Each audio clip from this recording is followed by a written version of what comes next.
ఉత్తరప్రదేశ్లోని పలు జిల్లాల్లో అకాల వర్షాలు పెనుగాలులకు మృతి చెందిన వారి సంఖ్య 111కు చేరింది. చాలా మంది చెట్ల కింద చేరి పిడుగుపాటుకు గురై ప్రాణాలు కోల్పోయారు. అనేక మంది గాయాలతో చికిత్స పొందుతున్నారు. బాధిత కుటుంబాలకు 24 గంటల్లోగా సహాయం అందేలా చూడాలని సీఎం యోగి ఆదిత్యనాథ్ ఆదేశించారు.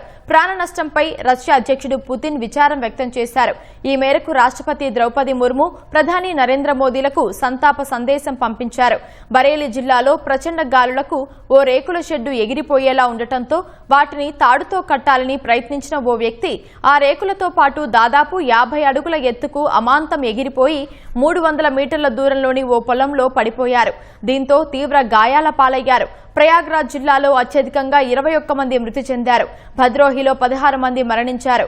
గాలివాన బీభత్సానికి ఆయా ప్రాంతాల్లో భారీ ఆస్తి నష్టం సంభవించింది. పెద్ద ఎత్తున పశువులు ప్రాణాలు కోల్పోయారు.